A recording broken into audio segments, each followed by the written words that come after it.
Hello, welcome back to the part 2 of chapter 8, unit 2, relationships by Gaur Gopal Das. तो जो छोटी सी anecdote, छोटी सी story वो सुनाने वाले थे, उसका नाम है Harsh Words Fly.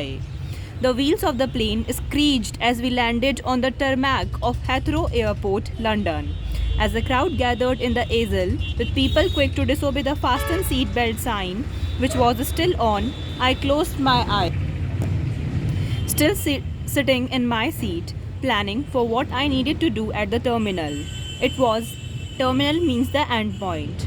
It was my ninth time in London. By now, I was used to long immigration lines, check-in bags already waltzing around the baggage carousel, and my friends waiting to pick me up at the arrivals.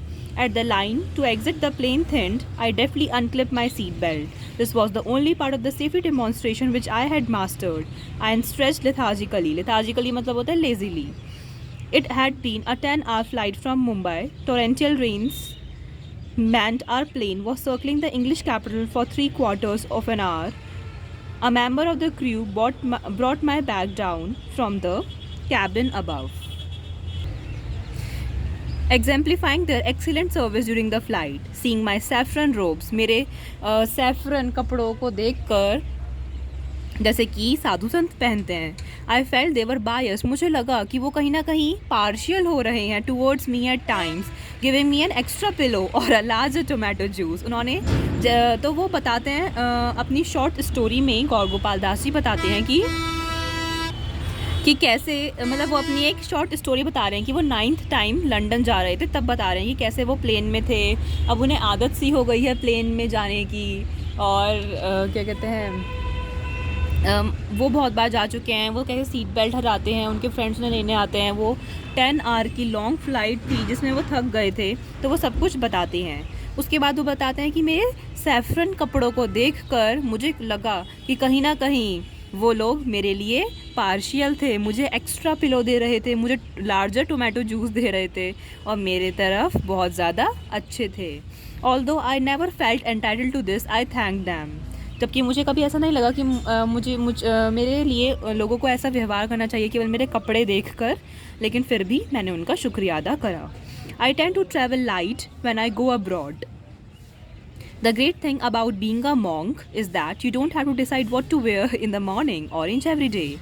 You don't need to worry about grooming your hair.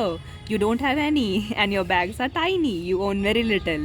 Having fewer possessions frees one of my anxiety, giving you more mind space for the vital things in life. तो कितनी अच्छी बात कहते हैं गौर गोपाल दास जी कि सबसे अच्छी बात एक मॉन्क, एक साधु होने की ये होती है कि आपको ये डिसाइड नहीं करना पड़ता रोज़ सुबह को कि आपको आज क्या पहनना है, क्योंकि आपको रोज़ वही खादी के कपड़े पहनने होंगे, वही ऑरेंज क्लोथ्स पहनने होंगे.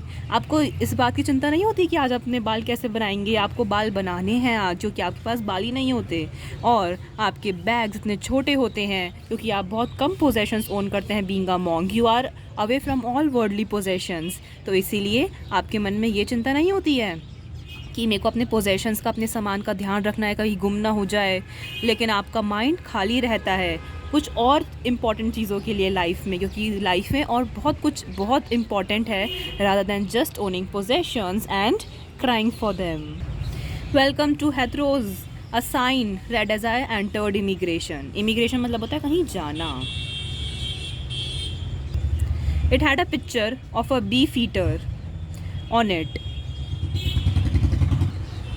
I don't mean a person who eats cows, but ceremonial guardians would have been responsible for the safeguarding of the crown jewels and looking after prisoners held at the Tower of London in the past. तो अब बता रहे हैं कि beef eater कौन है या क्या है. वो लगता है कि आई डोंट मीन मतलब ऐसा कोई पर्सन नहीं कि जो काव खाता हो, बट ऐसा कोई पर्सन जो गार्डियन हो, एक सेरेमोनियल गार्जियन हो, और जिसकी ड्यूटी क्या हो, क्राउन ज्वेल्स को सेफगार्ड, सुरक्षित रखने की, और प्रिजनर्स के देखभाल करने की, मतलब प्रिजनर्स पे निगाह रखने की कहना चाहिए हमें, at the London tower. Okay. Walking down the slope towards the official entry point, a lady came running after me, weaving weaving in between people, shouting, Swami ji, can I help you with your bag? I was only carrying a small black laptop bag and to take her help would have been awkward. तो जब मैं वहाँ जा रहा था तो मैंने देखा एक साइन बोर्ड था जहाँ पे बीफ ईटर की पिक्चर थी, और इतनी भीड़ में एक लेडी मेरी तरफ भागती हुई आ रही थी, चिल्लाती हुई आ रही थी, स्वामी जी क्या मैं आपकी मदद करूं, आपका बैग उठा लूं? तो स्वामी जी कहते हैं, गौर गोपाल दास जी कहते हैं कि मैं तो एक बहुत छोटा सा लैपटॉप बैग उठा रहा था, तो अगर मैं उसमें उनकी हेल्प ली तो कितना ज़्यादा ऑकवर्ड, कितना ज़्यादा बहुत ज़्यादा सिचुएशंस बहुत ऑकवर्ड हो जाती। इसीलिए उन्होंने कहा, I am good, thank you very much, I responded. People around us were now staring at us. तो स्वामी जी ने कहा आई एम गुड, यानी कि मैं ठीक हूँ, बहुत बहुत शुक्रिया। अब सारे लोग हमारे चारों तरफ हमें ही घूर रहे थे। I can carry your bag, it's not a problem, she persisted. उन्होंने दोबारा कहा, उन्होंने दोबारा मुझे परसुएट करने की कोशिश करी कि कोई बात नहीं, मैं आपका बैग उठा लूँगी।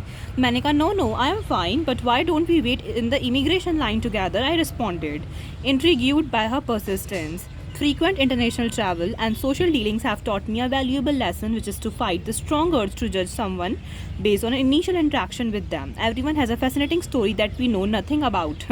तो गौर गोपाल दास ये भी कहते हैं कि मैं इतनी ज़्यादा फ़ॉरेन ट्रैवल्स करता हूँ कि मुझे अब एक्सपीरियंस भी हो गया है कि मुझे लोगों को उनके इनिशियल इंट्रैक्शन से जज नहीं करना चाहिए। मुझे ऐसा नहीं सोचना चाहिए कि अगर लोग मेरे साथ इनिशियली बहुत अच्छा बिहेव करें, यानी कि शुरू में बहुत अच्छा बिहेव करें, तो दे आर गुड और they will be behaving with me